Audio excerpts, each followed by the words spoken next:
Hello everyone, welcome to the official YouTube channel of GS Central। आज का हमारा video Indian polity से संबंधित है और इंडियन पॉलिटी में दो ऑलरेडी वीडियो हम लोगों ने YouTube पर अपलोड कर दिया है। जैसे इंडियन पॉलिटी का जो पहला चैप्टर है सोर्सेज ऑफ इंडियन कॉन्स्टिट्यूशन, वो वीडियो आपको YouTube पर अवेलेबल है, और दूसरा है कि making of Indian constitution, formation of Indian constitution, ये सारे वीडियोस जो हैं वो यूट्यूब पर इंडियन पॉलिटी वाले प्लेलिस्ट में अपलोड किया गया है। एक और है कि हिस्टोरिकल जो बैकग्राउंड है इंडियन कॉन्स्टिट्यूशन का, जिसमें हमें आपको 12 एक्ट पढ़ने होते हैं, वो 12 एक्ट भी इंडियन पॉलिटी वाले जो प्लेलिस्ट है उसमें अपलोड किया गया है। आज का हमारा टॉपिक है यूनियन एंड इट्स टेरिटरी, संघ और उसके राज्य क्षेत्र। देखिए, जैसा कि आप जानते हैं कि भारतीय संविधान में अलग अलग चैप्टर्स हैं जिनको हम पार्ट्स के नाम से जानते हैं। हिंदी में उसको हम लोग कहते हैं भाग। तो आज का वीडियो जो है वो भाग 1 या पार्ट 1 से संबंधित है, और पार्ट 1 का जो टॉपिक है वो है यूनियन एंड इट्स टेरिटरी, संघ और उसके राज्य क्षेत्र। देखिए, पार्ट 1 जो है उसमें 4 आर्टिकल है, आर्टिकल नंबर 1 से लेकर के 4 तक। आज के इस वीडियो में हम लोग उन्हीं आर्टिकल्स के बारे में डिस्कस करने वाले हैं।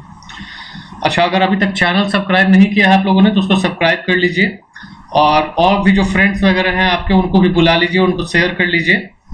और ये क्लासेस अब रेगुलर चलेंगी ऐसे ही। आज थोड़ा लेट हो गया, 8:15 में क्लास होना था, लेकिन कुछ टेक्निकल कारण से 1 घंटा लेट हो गया। 9:15 बजे से ये क्लास हो रही है। तो आइए आज का टॉपिक हम लोग स्टार्ट करते हैं। नाम है यूनियन एंड इट्स टेरिटरी, संघ और उसके राज्य क्षेत्र। यह इंडियन कॉन्स्टिट्यूशन का पार्ट 1 है, यह भाग 1 है।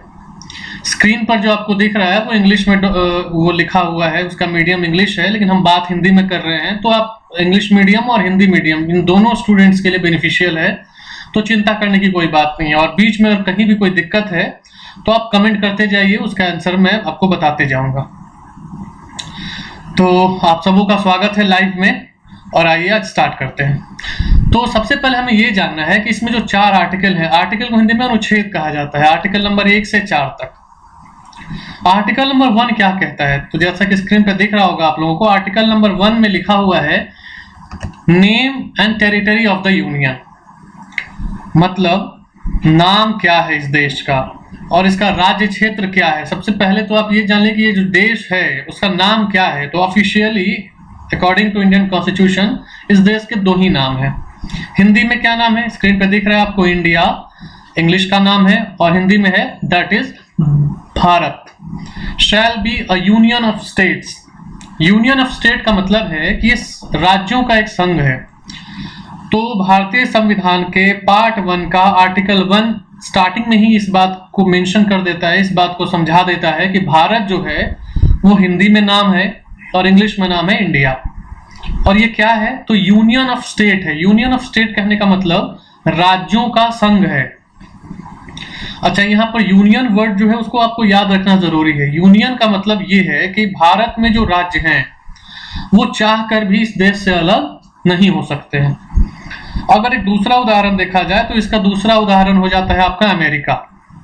अमेरिका फेडरेशन है, फेडरेशन ऑफ स्टेट्स है, और फेडरेशन का मतलब होता है कि अमेरिका में जो 51 स्टेट हैं, 51 या 52 स्टेट हैं, वो जब चाहें तो अमेरिका से अलग हो सकते हैं, उनका कॉन्स्टिट्यूशन भी अलग अलग है। इंडिया में ऐसा नहीं है, यहाँ पर एक ही संविधान है और कोई भी राज्य चाहकर भी देश से अलग नहीं हो सकता है।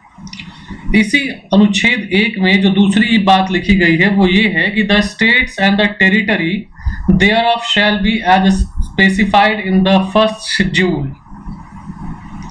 और तीसरी बात है the territory of India shall comprise the territory of the state, the union territory is specified in the first schedule, and such other territories as may be acquired। इसका क्या मतलब है?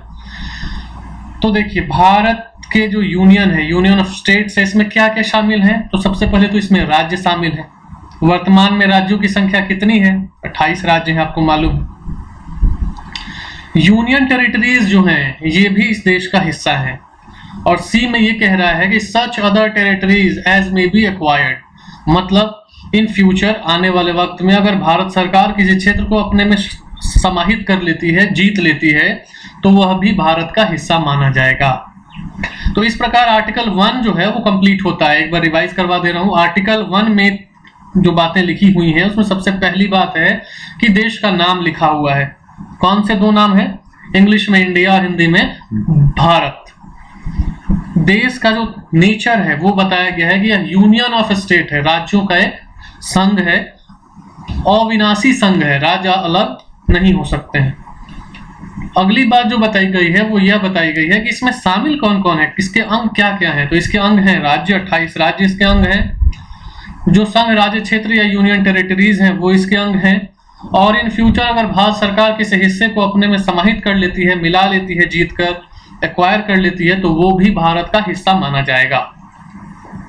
अब आते हैं आर्टिकल नंबर 2 पर। आर्टिकल नंबर 1 में किसी को कोई दिक्कत नहीं होनी चाहिए, है तो वो कमेंट करके बताएं।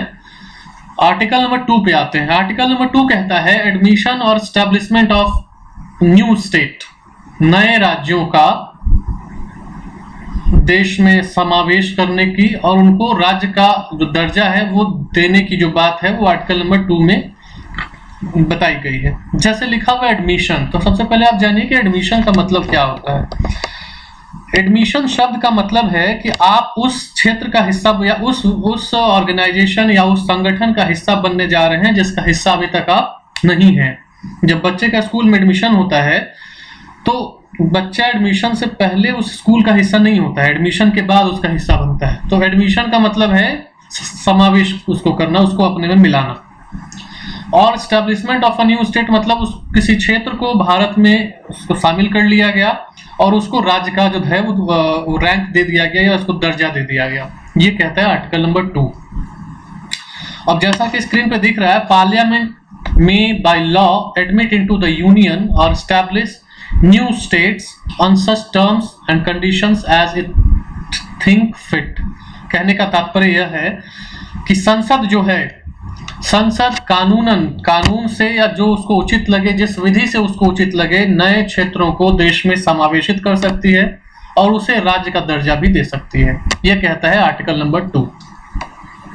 आगे आते हैं आर्टिकल नंबर 2A में। आर्टिकल नंबर 2A अनुच्छेद 2A(2) का क जो है वो एक विशेष राज्य सिक्किम से संबंधित है। Sikkim to be associated with the union. Sikkim को 1975-76 में इस देश का हिस्सा बनाया गया। उससे पहले 1975-76 से पहले सिक्किम इस देश का हिस्सा नहीं हुआ करता था। सिक्किम एक अलग कंट्री या एक अलग राज्य हुआ करता था, अलग एक स्वतंत्र राज्य हुआ करता था जहां वाग्याल वंश के शासकों का राज था। 1975-76 में सिक्किम के शासकों ने भारत के साथ समाहित होने की इच्छा जताई और संविधान के 35वें और 36वें संशोधन के द्वारा सिक्किम को इस देश का हिस्सा बना दिया गया और एक अलग अनुच्छेद आर्टिकल नंबर 2A संविधान में शामिल किया गया जो सिक्किम से संबंधित है। इसको भी याद रखिए। जहां कहीं भी समस्या आ रही है या कोई भी दिक्कत है आप कमेंट करके बता सकते हैं। अगला आर्टिकल है आर्टिकल नंबर 3, आर्टिकल नंबर 3। अनुच्छेद 3 जो है वो क्या है, तो उसमें लिखा हुआ है कि formation of new states and alteration of areas, boundaries और नेम ऑफ एग्जिस्टिंग स्टेट्स। देखिए अगर आप ध्यान दें तो आर्टिकल नंबर 2 और आर्टिकल नंबर 3 ये दोनों लगभग सेम चीज है, लेकिन कुछ अंतर भी है इनमें। आर्टिकल नंबर 3 कहता है फॉर्मेशन ऑफ न्यू स्टेट, नए राज्यों का निर्माण, एंड और अल्टरेशन ऑफ एरियाज, बाउंड्रीज और नेम्स ऑफ एग्जिस्टिंग स्टेट्स। या तो नए राज्यों का निर्माण या जो राज्य ऑलरेडी हैं देश में उनके एरिया में बदलाव, उनकी बाउंड्री में बदलाव या उनके नाम में बदलाव। ये सब जो है अनुच्छेद नंबर 3 के अकॉर्डिंग होता है। इसके लिए भी कंडीशंस क्या है कि पार्लियामेंट में बाय लॉ, संसद कानून के तहत, form a new state by separation of territories from any state और by uniting two or more state or part of a state or by uniting any territory to a part of any state। काफी लंबा लिखा हुआ है statement, मतलब बस इतना ही है कि अगर केंद्र की संसद या देश की संसद अगर चाहे तो किसी भी 2 या 3 या 4 राज्यों को तोड़ करके उनसे किसी नए राज्य का निर्माण कर सकती है, उनकी बाउंड्री में परिवर्तन कर सकती है, उनकी सीमा में परिवर्तन कर सकती है और किसी नए राज्य का निर्माण कर सकती है। एक दूसरी बात लिखा हुआ, increase the area of any state, किसी राज्य का क्षेत्र विस्तार कर सकती है। Diminish the area of any state, किसी राज्य का क्षेत्र कम कर सकती है। Alter the boundary of any state, किसी राज्य की सीमा में परिवर्तन कर सकती है। और alter the name of any state, किसी राज्य के नाम में परिवर्तन कर सकती है। जैसा कि आप जानते हैं, उड़ीसा नाम का एक राज्य है, पहले नाम उसका उड़ीसा हुआ करता था, वर्तमान में नाम ओडिशा हो गया है। एक और केंद्र शासित प्रदेश है पौंडीचेरी, तो पहले उसका नाम पौंडीचेरी हुआ करता था, वर्तमान नाम पुडुचेरी है। यहाँ ध्यान रखने वाली बात यह भी है कि उत्तर प्रदेश में जैसे इलाहाबाद है, इलाहाबाद का नाम बदल दिया गया है। फैजाबाद डिस्ट्रिक्ट था, फैजाबाद डिस्ट्रिक्ट का नाम बदल के अयोध्या डिस्ट्रिक्ट कर दिया गया। तो ये डिस्ट्रिक्ट के नाम जो चेंज होते हैं वो इसके अकॉर्डिंग नहीं है, यहाँ पर सिर्फ राज्यों के नाम में जब परिवर्तन होगा तो ही अनुच्छेद नंबर 3 उसके लिए एप्लीकेबल है। तो फिर से आर्टिकल नंबर 3 को एक्सप्लेन कर दिया जाए। आर्टिकल नंबर 3 ये कहता है कि देश के अंदर जो ऑलरेडी राज्य एग्जिस्ट करते हैं, उनके नाम में परिवर्तन, उनके बाउंड्री में परिवर्तन, उनकी एरिया में परिवर्तन या किसी नए राज्य का फॉर्मेशन, ये सारी बातें जो है आर्टिकल नंबर 3 के अकॉर्डिंग होंगी। तो अब अगर पूछा जाए कि आर्टिकल नंबर 2 और आर्टिकल नंबर 3 में अंतर क्या है, तो अंतर बस यही है कि आर्टिकल नंबर 2 भी कहता है formation of a new state, article number 3 भी कहता है formation of a new state, but condition अलग अलग है। आर्टिकल नंबर 2 कहता है कि वह क्षेत्र जो देश का हिस्सा भी नहीं है, अगर उसे देश में शामिल किया जाए और राज्य को बना दिया जाए तो ये आर्टिकल नंबर 2 के अकॉर्डिंग होगा। और आर्टिकल नंबर 3 कहता है कि ऑलरेडी जो क्षेत्र देश के अंदर हैं विद इन द कंट्री, उनके नाम में परिवर्तन, एरिया में परिवर्तन या उनसे किसी नए राज्य का निर्माण। जैसे आंध्र प्रदेश एक राज्य था जिसका बंटवारा करके तेलंगाना बनाया गया, तो ये आर्टिकल नंबर 3 का एग्जांपल होगा। और सिक्किम आर्टिकल नंबर 2 का एग्जांपल है, इसे ध्यान में रखने की जरूरत है। ये बात भी आप याद रखें कि राज्यों के नाम में परिवर्तन करना, राज्यों के क्षेत्र में परिवर्तन करना, राज्यों की बाउंड्री में परिवर्तन करना, इस पर केवल संसद का एकाधिकार है। संसद ही ये काम करती है, राज्य की सरकार को इससे कोई लेना देना नहीं है। हालांकि राज्य की सरकार से उसकी इच्छा पूछी जाती है, सिर्फ इच्छा पूछी जाती है, उनका कोई विशेष रोल उसमें नहीं है। अब हम लोग आते हैं आर्टिकल नंबर 4, पार्ट 1 के आखिरी आर्टिकल में, जो आर्टिकल नंबर 4 है, अनुच्छेद नंबर 4। देखिए स्क्रीन पे, जैसे इसमें लिखा हुआ है कि laws made under article number 2 and article number 3 to provide for the amendment of the 1st and 4th schedule and supplemental, incidental and consequential matters. काफी लंबा चौड़ा है आर्टिकल नंबर 4, एक्चुअली उतना इंपॉर्टेंट है नहीं, लेकिन आप जान लें कि ये कहता क्या है। आर्टिकल नंबर 4 के अकॉर्डिंग बात यह है कि अगर अनुच्छेद 2 या अनुच्छेद 3 के तहत आने वाले वक्त में किसी राज्य की स्थापना की जाती है या होती है या सीमा में परिवर्तन होता है, तो इसके लिए संविधान को बार बार संशोधित करने की जरूरत आपको नहीं है।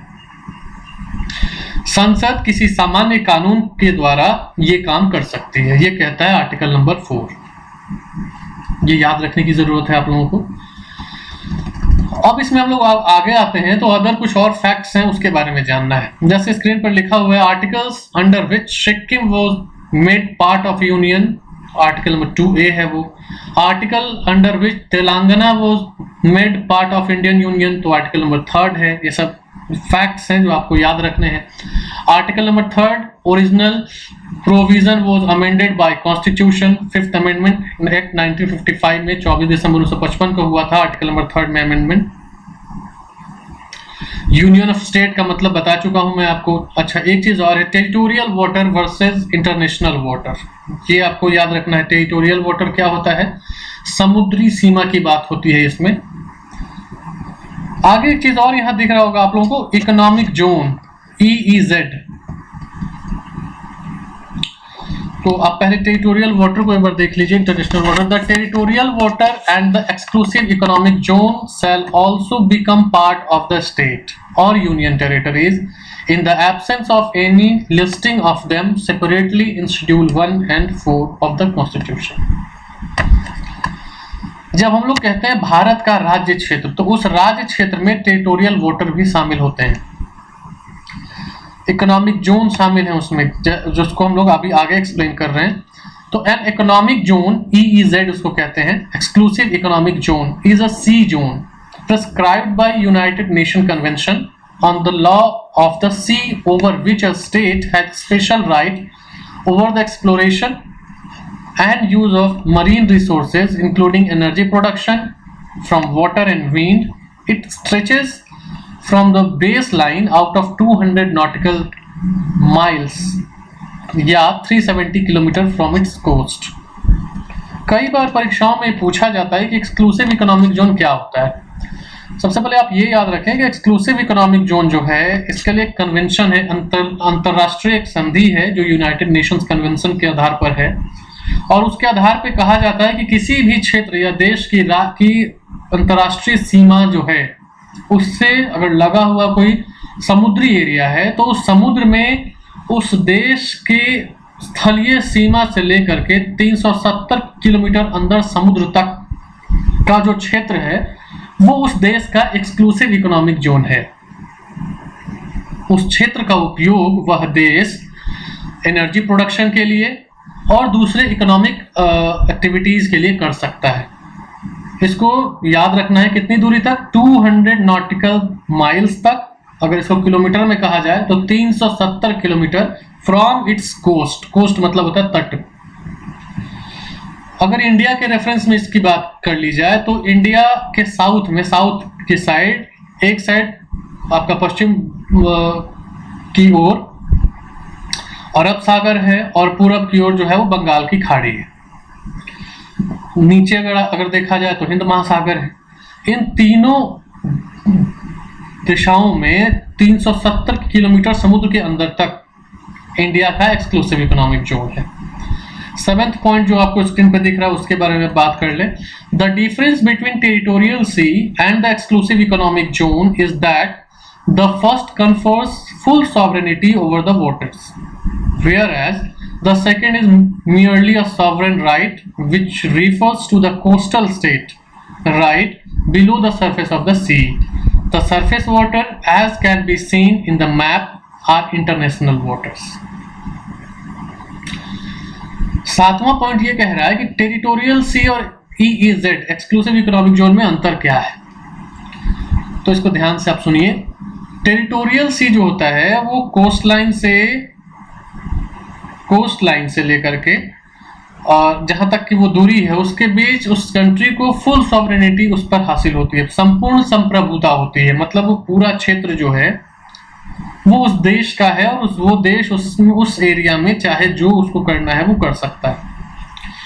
बट एक्सक्लूसिव इकोनॉमिक जोन जो है, जिसके बारे में हमने बात किया कि 200 नॉटिकल माइल्स तक होता है, इसमें केवल आप इकोनॉमिक एक्टिविटीज कर सकते हैं। कोई भी army related activity, navy related activity आप यहाँ अलाउ इसमें नहीं होती है। उसमें उसका सिर्फ आप आर्थिक रूप से उसका दोहन कर सकते हैं और उसका उपयोग कर सकते हैं अपने मिलिट्री बेस के लिए या मिलिट्री वॉरशिप्स जो होते हैं उसके लिए आप उसका इस्तेमाल आप नहीं कर सकते। उसके लिए फिर आपका टेरिटोरियल वाटर एरिया है, उसका आप इस्तेमाल कर सकते हैं। 8वां पॉइंट देखते हैं। The constitution 40th amendment act 1976 substituted a new article 297 so as to vest in Union of India all land, mineral and other thing of value underlying the ocean within the territorial water or continental shelf or exclusive economic zone of India. संविधान के 40वें संशोधन जो 1976 में हुआ है उसके अनुसार संविधान में एक अनुच्छेद को शामिल कर दिया गया, अनुच्छेद नंबर 297 हम 8वें पॉइंट के बारे में डिस्कस कर रहे हैं।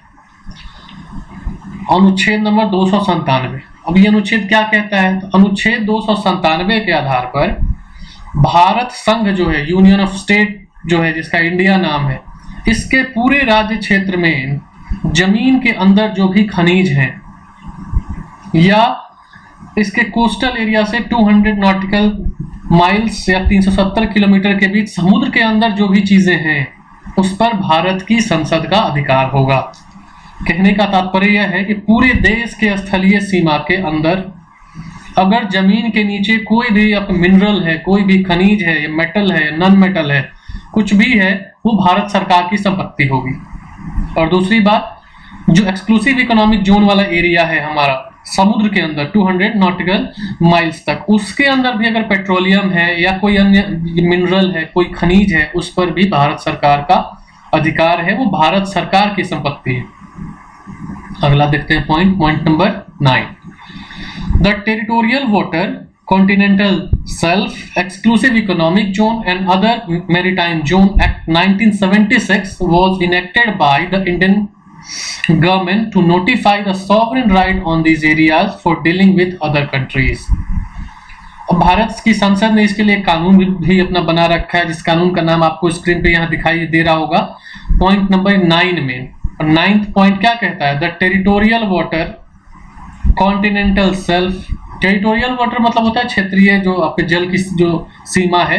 Continental shelf, exclusive economic zone and other maritime zone act 1976 में ये कानून आया। इस कानून का ये नाम है और इसके आधार पर सरकार ने ये सुनिश्चित किया है कि अभी हम लोग जो 8वें पॉइंट में डिस्कस कर रहे थे कि सारे मिनरल्स, पेट्रोलियम प्रोडक्ट्स, इन सब पर भारत की सरकार का अधिकार है, ये उसकी संपत्ति है। 10वां पॉइंट अगर देखा जाए तो it is not clear whether state are debarred from imposing tax और royalty on the mineral extracted from the territorial water and the exclusive economic zone which are still under state jurisdiction as per serial number 50 of state list in the 7th schedule of the constitution। अब बात ये है कि मान लीजिए भारत के राज्य क्षेत्र में अगर कोई खनिज या मिनरल निकलता है तो किसी न किसी राज्य के अंदर ही निकलेगा। अगर आप बिहार की ही बात कर लें या झारखंड की बात कर लें जहां सबसे ज्यादा खनिज है, तो यहाँ अगर झारखंड की क्षेत्रीय की सीमा के अंदर से कोई खनिज निकाला जा रहा है, उसके विषय में ये बात हो रही है कि it is not clear whether state are debarred from imposing tax और royalty on the minerals extracted from the territorial water and exclusive economic zone. इसमें वे राज्य भी सम्मिलित हैं जो समुद्रों के किनारे बसे हुए हैं।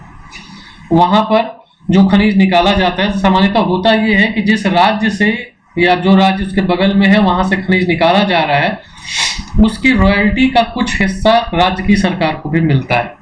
हालांकि इस पर कोई विशेष कानून अभी नहीं है। 11वां पॉइंट अगर देखा जाए तो फॉर क्रिएशन और destruction of a state the permission from the concern state is not mandatory under Indian constitution but the bill has to refer to the concerned state legislature for expressing its view। इस बात को हमने already discuss कर रखा है कि अगर किसी राज्य की सीमा में परिवर्तन करना है, उसकी बाउंड्री में परिवर्तन करना है या उसका नाम चेंज करना है, तो उस राज्य से इस बात की अनुमति लेने की कोई आवश्यकता नहीं है। ऐसा कोई मैंडेटरी रूल ऐसा नहीं है। हाँ, ये जरूर है कि इस बात से संबंधित विधेयक जो है उस राज्य की विधानसभा को अपना व्यू एक्सप्रेस करने के लिए, अपना व्यू बताने के लिए भेजा जाता है, मगर उनका जो भी व्यू है या पॉजिटिव या नेगेटिव या उसके फेवर में है या उसके अपोज्ड में है, वो जस्ट एक सलाहकारी व्यू है, उसका कुछ विशेष से लेना देना होता नहीं। अब 12वें पॉइंट के ऊपर डिस्कस कर लिया जाए। Prior recommendation of the President of India is necessary for the state creation remaining bill article number 3rd। No such provision is mandatory under article number 2 new states। अब ये कहा जा रहा है कि आर्टिकल नंबर 3rd जो है, अभी हमने डिस्कस किया आर्टिकल नंबर 3rd में formation of a new state with in India वाली बात जो उसमें थी, उसके लिए राष्ट्रपति की अनुमति आवश्यक है, अग्रिम अनुमति आवश्यक है ना। राष्ट्रपति से अनुमति लेकर ही ऐसा कोई भी विधेयक संसद में पेश किया जाएगा, उसके बारे में है। तो अभी तक हम लोगों ने जो डिस्कस किया है वो पार्ट 1 के आर्टिकल नंबर 1, 2, 3 और 4 को डिस्कस किया है। इसके बाद हमने कुछ फैक्ट्स को डिस्कस किए हैं। विशेषतः वो फैक्ट्स जो थे वो भारत के राज्य क्षेत्र के अलग अलग पहलुओं से संबंधित थे। जैसे भारत के राज्य क्षेत्र में जो खनिज मिलेंगे उस पर किसका अधिकार होगा, जिस राज्य के अंदर खनिज वो मिलेंगे उस राज्य को रॉयल्टी जो है वो मिलेगी कि नहीं मिलेगी, आगे था कि टेरिटोरियल वाटर क्या है, एक्सक्लूसिव इकोनॉमिक जोन क्या है, इस पर अभी हमने डिस्कस किया है। अगर इन सभी बातों से संबंधित कोई आपको समस्या है तो कमेंट में करके बताइए, उसको सॉल्यूशन में बताऊंगा आप लोगों को, फिर से एक्सप्लेन कर लिया जाएगा। आगे अब इसी के अंतर्गत एक टॉपिक और आता है, वो है linguistic reorganisation of state after independence. आप सभी जानते हैं कि स्वतंत्रता के बाद राज्यों के लिए राज्यों का गठन कैसे हो, इस पर काफी चर्चा हुई थी, और चर्चा होने के बाद कई आयोगों की स्थापना की गई। अलग अलग आयोगों ने अपना अपना रिकमेंडेशन भी दिया, अलग अलग बातें बताई, और अंततः फजल अली आयोग एक बनाया गया, जिसके आधार पर राज्यों को रीऑर्गेनाइज किया गया, पुनर्गठन किया गया राज्यों का। उसके बारे में हम लोग डिस्कस करने जा रहे हैं। तो इस टॉपिक के अंदर जो सबसे पहला आयोग है वो है धर कमीशन। जैसा कि आप स्क्रीन पे देख भी पा रहे होंगे, in 1948 the government of India appointed a commission under S K. Dhar, a जज of Allahabad high court, to examine the case for the reorganisation of states on the linguistic basis. Bharat सरकार ने 1948 में इलाहाबाद हाई कोर्ट के एक जज एस.के. धर के अध्यक्षता में एक आयोग बनाया, और काम क्या दिया गया आयोग को, to examine the case for the reorganisation of state on the linguistic basis. Language के आधार पर राज्यों की स्थापना कैसे की जाए, इस पर उनको रिपोर्ट देना था। Admitting the importance of the reorganisation of states on a linguistic basis, the commission however attached more importance to historical, geographical and economic consideration. It favored reorganization on the basis of administrative convenience rather than linguistic consideration. मतलब ये है कि इसके धर आयोग ने अपनी report में ये कहा कि भाई राज्यों की स्थापना अगर आपको करनी है तो लिंग्विस्टिक आधार पर न करके आप उस क्षेत्र की हिस्टोरिकल, ज्योग्राफिकल और इकोनॉमिक कंडीशन पर ज्यादा फोकस कीजिए। किसी क्षेत्र की ऐतिहासिक जो स्थिति है वो क्या है, वहाँ की ज्योग्राफिकल स्थिति क्या है, और वहाँ के आर्थिक स्थितियां क्या हैं, इन सबों को मद्देनजर रखते हुए किसी क्षेत्र में किसी राज्य की स्थापना की जाए, ऐसा न कि वहाँ पर लैंग्वेज के आधार पर किया जाए। इसके बाद एक दूसरी कमेटी भी बनाई गई जिसका नाम था JVP कमेटी। ये भी 1948 में ही बनी और दिसंबर माह में। हालांकि ये कमेटी कांग्रेस ने बनाई थी। Congress appointed a committee under Jawaharlal Nehru, Vallabh भाई पटेल एंड पट्टाभी सीतारमैया। इन तीनों के नाम को अगर का फर्स्ट लेटर अगर निकाल दिया जाए तो JVP हो जाता है। J for Jawaharlal, V for आपका वल्लभ भाई पटेल और P फॉर पट्टाभी सीतारमैया। इन तीनों के सहायता से कमेटी बनाई गई। इसमें 3 सदस्य थे। इन्होंने जब अपनी रिपोर्ट दी तो इसने कहा कि the committee in a report submitted in April 1949 dismissed the idea of reorganization of state on linguistic basis. However, the committee stated that the problem may be re-examined in the light of public demand. तात्पर्य यह है कि JVP committee ने अपनी report में कहा कि language या फिर भाषा के आधार पर राज्यों की स्थापना उचित नहीं है।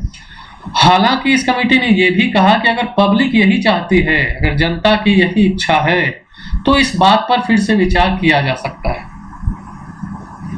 JVP कमेटी की रिपोर्ट आने के बाद साउथ इंडिया में आंध्र प्रदेश एक राज्य है, आप जानते हैं। आंध्र प्रदेश में 1953 में अलग राज्य की स्थापना के लिए आंदोलन आरंभ हो गए, और वहां के एक स्थानीय नेता जिनका नाम था पोट्टी श्री रामालू, उन्होंने हंगर स्ट्राइक डिक्लेयर कर दिया, भूख हड़ताल डिक्लेयर कर दी, और 56 दिनों के भूख हड़ताल के बाद उनकी मृत्यु हो गई। Thus, the first linguistic state of Andhra Pradesh was created under pressure। और पोट्टी श्री रामालू की मृत्यु के बाद आंदोलन और उग्र हो गया, तेज हो गया, और जिसका रिजल्ट यह हुआ कि आनन फानन में जल्दबाजी में आंध्र प्रदेश की स्थापना लैंग्वेज के आधार पर कर दी गई। अब यहां जानना यह जरूरी है कि आंध्र प्रदेश कौन से राज्य से अलग हो रहा था, तो तमिलनाडु से अलग हो रहा था। तमिलनाडु राज्य में 2 अलग अलग लैंग्वेजेस बोलने वाले लोग रहते थे, एक तमिल और दूसरे तेलुगु।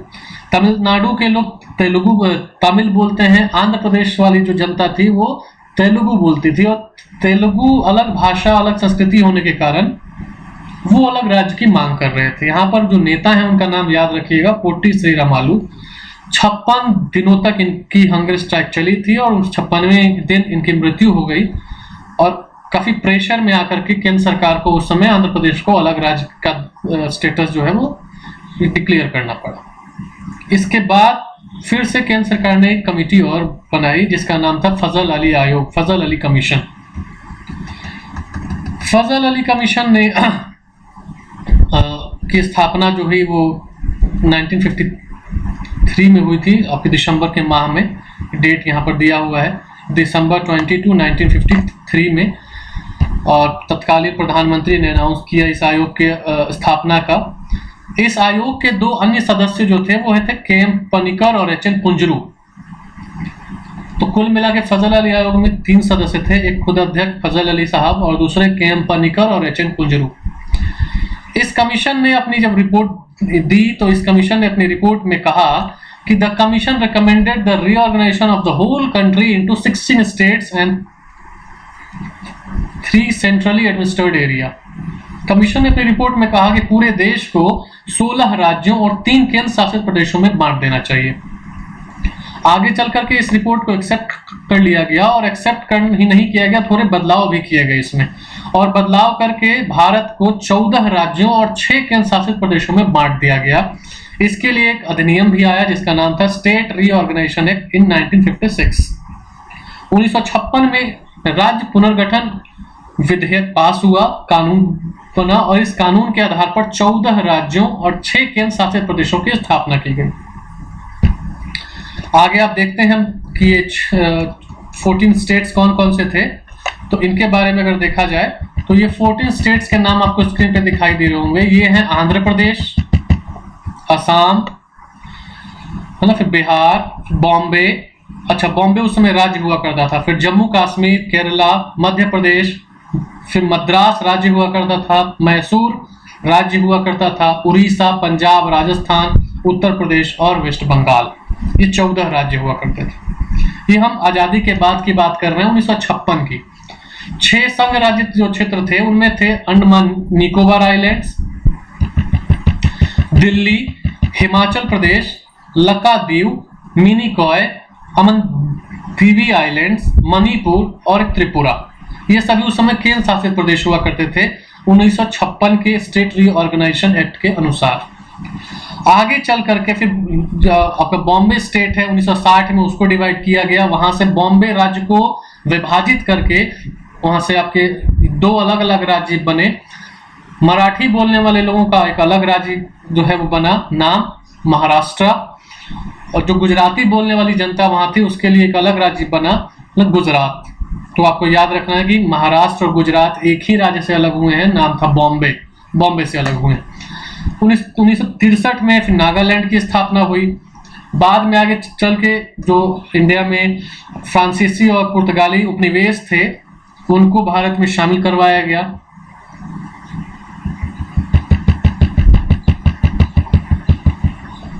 जैसा कि आप यहाँ देख रहे हैं स्क्रीन पर, after the acquisition of Chandrnagar, Mahe, Yaman, Karikal from France and the territories of Goa, Daman, Diu from the Portuguese. They were either merged with the neighboring state or giving the status of union territories. आगे चल के एक commission की स्थापना और हुई जिसका नाम था शाह कमीशन 1966 में, और शाह कमीशन के अनुशंसाओं के आधार पर पंजाब रीऑर्गेनाइजेशन एक्ट आया। और यहाँ पर सफेद अगर आप देखें तो यहाँ लिखा हुआ है कि this step was taken on the recommendation of Shah commission appointed in April 1966। As a result of this act, the Punjabi speaking areas were constituted in the state of Haryana and the hilly areas were merged with the adjoining union territory of Himachal Pradesh.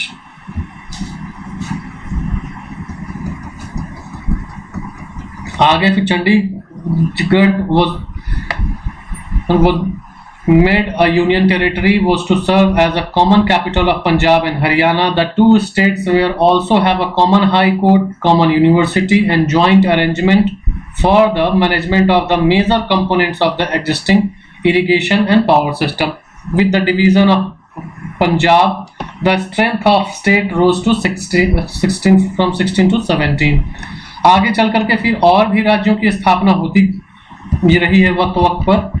जैसे अगर देखें तो 1969 में मेघालय, 71 में फिर हिमाचल जो प्रदेश था उसको यूनियन टेरिटरी का स्टेटस खत्म करके स्टेट का स्टेटस दे दिया गया।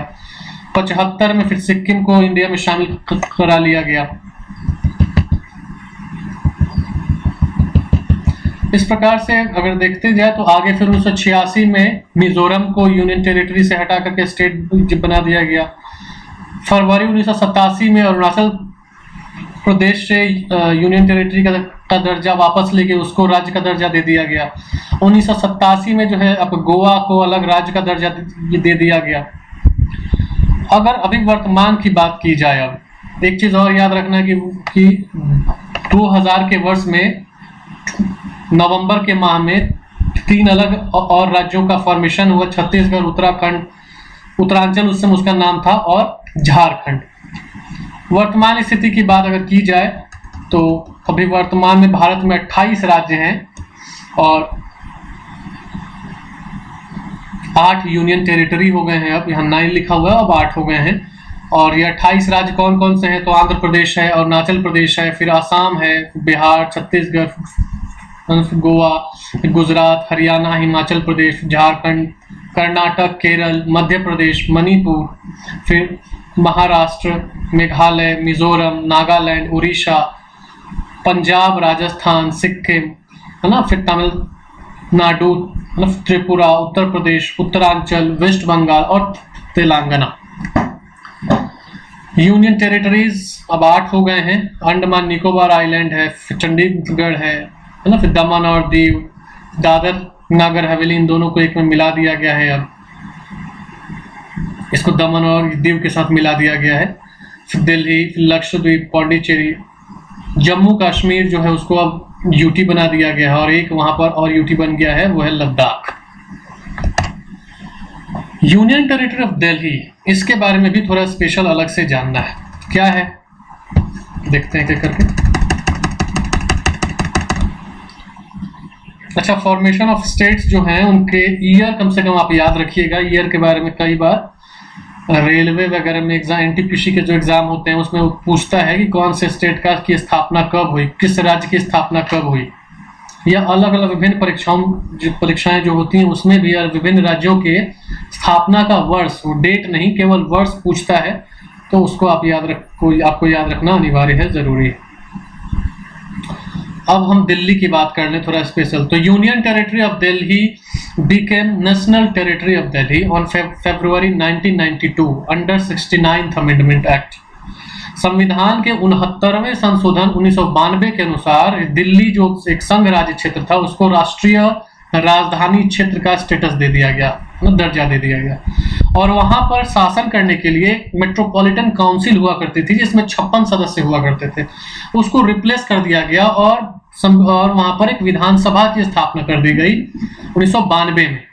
तो याद रखना है कि दिल्ली को में विधानसभा की स्थापना 1992 में हुई है जिसमें 70 सदस्य हैं और वो सारे एमएलए के नाम से उनको जाना जाता है। और दिल्ली को राष्ट्रीय राजधानी क्षेत्र नेशनल टेरिटरी ऑफ दिल्ली के नाम से जाना जाता है। तो ये दिल्ली की बात हो गई। इस चैप्टर का एक आखिरी जो टॉपिक है वो है कॉन्सेप्ट ऑफ जोनल काउंसिल, क्षेत्रीय परिषदों की स्थापना और उसका क्या कॉन्सेप्ट है उसके बारे में हमें थोड़ा जानना है। तो आप यहाँ अगर देखें तो with a view of promoting cooperation among various state the act provided for 5 zonal councils. पूरे देश को 5 क्षेत्रीय परिषदों में डिवाइड किया गया है। और क्यों किया गया है? कॉपरेशन के लिए, ताकि राज्य एक दूसरे के साथ सहभागितापूर्ण अपनी जो गतिविधियां हैं उसका संचालन कर सके। अच्छा, ये 5 जो आपके क्षेत्रीय परिषद हैं या जोनल काउंसिल हैं कौन कौन है? नॉर्दर्न, फिर central, eastern, western, south zone हो गए 5। एक उत्तरी हो गया, एक मध्य हो गया, एक ईस्टर्न मतलब पूर्वी हो गया, एक वेस्टर्न मतलब पश्चिमी हो गया, एक साउदर्न मतलब दक्षिणी हो गया। तो पूरे इंडिया को 5 जोनल काउंसिल्स में, क्षेत्रीय परिषदों में डिवाइड किया गया है। Each zonal council consisted a union minister appointed by the president, the chief ministers of the state in the zone, 2 other ministers of each state in the zone, 1 member from each union territory nominated by the president, and the advisor to the governor of Assam in the case of the eastern zone. In addition, the zonal council was to have certain advisors. कुल मिलाकर के बात बस यही है zonal council की या क्षेत्रीय परिषद की, कि भारत को 5 हिस्से में डिवाइड कर दिया। उत्तरी क्षेत्र, दक्षिणी क्षेत्र, पूर्वी क्षेत्र, पश्चिमी क्षेत्र और एक मध्य का क्षेत्र। इन क्षेत्रों में जो राज्य आते हैं, तो उस जोनल काउंसिल में उस राज्य के जो मंत्री हैं, कोई भी 2 मंत्री और एक मुख्यमंत्री, ये 3 लोग उस राज्य से उसके सदस्य होते हैं। केंद्र का कोई एक मंत्री जिसको राष्ट्रपति द्वारा उस जोनल काउंसिल में अपॉइंट किया जाता है, वो उसका अध्यक्ष होता है। मतलब 5 जोनल काउंसिल के 5 अध्यक्ष होंगे और उन 5 जोनल काउंसिल्स में जो राज्य आते हैं, उन राज्यों के चीफ मिनिस्टर और 2 अन्य मंत्री उसके सदस्य होंगे। उस जोनल काउंसिल में जो संघ राज्य क्षेत्र आता है या केंद्र शासित प्रदेश आता है, अगर वहां विधानसभा है तो वहां के फिर मुख्यमंत्री और 2 अन्य मंत्री होंगे, और अगर वहां केवल उपराज्यपाल हैं तो उपराज्यपाल उसके सदस्य समझे जाते हैं और माने जाते हैं। इसकी बैठकें होती रहती हैं। इस पूरे कॉन्सेप्ट का, पूरे इस विचार का मुख्य उद्देश्य है राज्यों के बीच आपस में सहभागिता या कॉपरेशन को और अधिक प्रमोट करना और अधिक उसको सपोर्ट करना। तो ये इस चैप्टर का आखिरी टॉपिक था। एक बार कुल मिलाकर के इसका समराइज कर लिया जाए तो इस पूरे आज के इस क्लास में हमने डिस्कस किया है भारतीय संविधान के पार्ट 1 का, है ना, ये भाग 1 का, जिसका नाम था संघ और उसके राज्य क्षेत्र, यूनियन एंड इट्स टेरिटरी, जिसमें 4 अनुच्छेद होते हैं आर्टिकल नंबर 1 से लेकर के आर्टिकल नंबर 4 तक। 1, 2, 3 और 4 को हमने डिस्कस कर लिया है।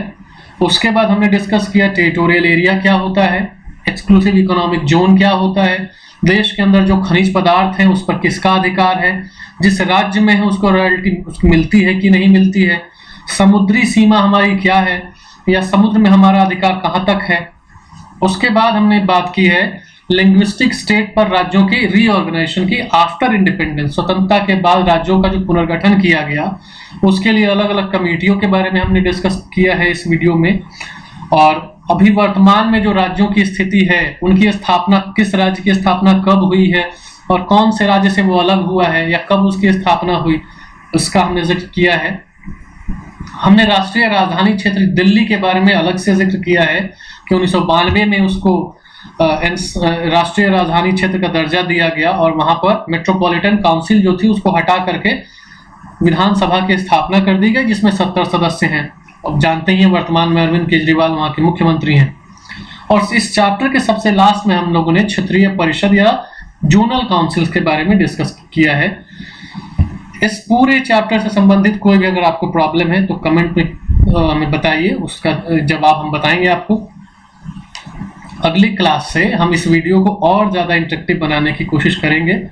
आप इसी तरह इसको ज्वाइन करते रहिए। आज 1 घंटा लेट हो गया, थोड़ा टेक्निकल इशू था। कल से ये क्लास 8:15 सुबह में होगी और डेली इंडियन पॉलिटी का ही क्लास होगा इस टाइम में।